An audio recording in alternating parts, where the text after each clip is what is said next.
Shalom, selamat malam saudaraku yang diberkati Tuhan dan dianugerahi Tuhan.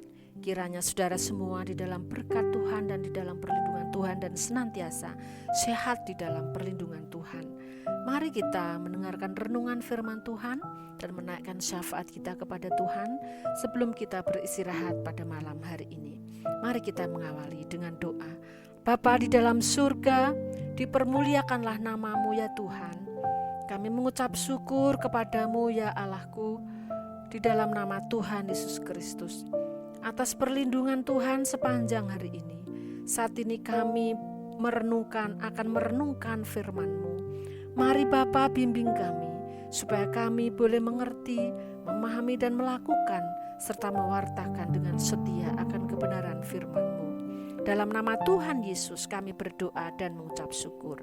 Amin. Saudaraku, renungan firman Tuhan pada malam hari ini saya beri judul Mengandalkan Kuasa Tuhan dalam Kelemahan. Mengandalkan kuasa Tuhan dalam kelemahan. Saya ambil dari 2 Korintus pasal 12 ayat 9. Demikian firman Tuhan. Tetapi jawab Tuhan, cukuplah kasih karuniaku bagimu, sebab justru dalam kelemahanlah kuasaku menjadi sempurna. Sebab itu terlebih suka aku bermegah atas kelemahanku, supaya kuasa Kristus turun menaungi aku. Amin, puji nama Tuhan. Saudaraku yang terkasih di dalam Tuhan, dari ayat tersebut, Alkitab melalui Rasul Paulus dalam pengalaman hidup dan pelayanannya mengajarkan kepada saya dan saudara bagaimana Paulus mengandalkan kuasa Tuhan di dalam kelemahan tubuhnya.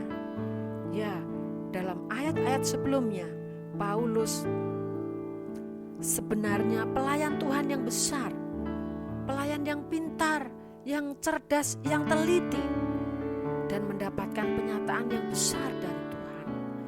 Akan tetapi Paulus tidak mau menjadikan kemampuan, kecakapannya dalam pelayanannya itu sebagai kesempatan untuk meninggikan diri atau menyombongkan diri.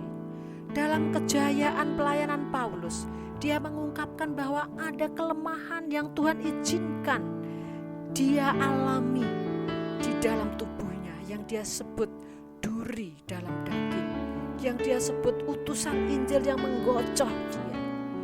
Dan dia berkata sudah 3 kali Paulus berseru kepada Tuhan, dan Tuhan menjawab di dalam ayat yang sudah kita baca, kita dengarkan pembacaannya tadi. Tuhan menjawab, cukuplah kasih karuniaku, cukuplah penyertaanku padamu Paulus. Sebab justru di dalam kelemahanlah kuasa Tuhan itu menjadi sempurna. Oleh sebab itu saudaraku, Paulus tetap bersukacita. Dia tetap bangga, dia tetap bermegah di dalam pelayanannya, di dalam kelemahan dalam hidupnya. Dia ada di dalam pergumulan yang berat, tetapi dia tetap mengandalkan kuasa Kristus. Dia tidak mundur dalam pelayanannya, dia tidak mundur dalam imannya kepada Kristus. Dia tetap bersukacita sebab dia tahu ada kuasa Allah yang menaungi dia. Saudaraku yang terkasih di dalam Tuhan, sesungguhnya demikianlah seharusnya hidup saya, pelayanan saya dan Bapak Ibu Saudara. Meski saya dan Bapak Ibu Saudara ada di dalam pergumulan dan kesulitan, kesusahan, ada sakit penyakit yang Tuhan izinkan kita alami, ada kelemahan, ada ketidakberdayaan di dalam hidup ini dunia saudara yang sudah jatuh ke dalam dosa. Mari andalkan kuasa Tuhan dalam hidup kita. Mari bersyukur atas kasih karunia Tuhan. Mari bersyukur atas penyertaan Tuhan yang sempurna yang menaungi kita di dalam hidup kita. Sekali lagi jangan putus asa, sebab masih ada Tuhan, kuasanya menaungi saya dan Bapak Ibu Saudara. Amin. Puji nama Tuhan. Mari kita berdoa. Syukur kepadamu ya Allahku yang hidup, sebab Engkau Allah yang mengerti akan kelemahan-kelemahan kami, pergumulan kami, sakit penyakit yang kami derita, pengharapan kami di dalam Engkau. Terima kasih Tuhan, Karena Engkau izinkan ada kelemahan di dalam tubuh ini, di dalam sakit ini, sehingga hamba-Mu boleh mengandalkan Engkau, menantikan kuasa keajaiban Tuhan yang menjamah kami anak-anak Tuhan. Sehingga kami sembuh, kami ditolong oleh Tuhan, kami disertai oleh kuasa Tuhan. Kami tidak hidup sendirian, tapi ada kuasa Allah yang menaungi hidup dan pelayanan kami. Terpujilah nama Tuhan Yesus. Allahku yang menaungi, kuasanya tidak pernah berhenti menyertai dan melindungi kami, anak-anak Tuhan. Terpujilah nama-Mu ya Yesus. Saat ini kami terus berpengharapan untuk bangsa dan negara kami.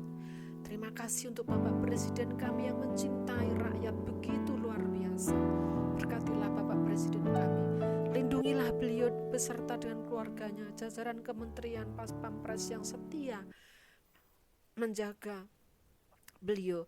Tetapi di balik semua usaha manusia ini kami tahu ada kuasa Tuhan yang menyertai beliau, sehingga Engkau senantiasa menolong di dalam segala kesulitannya.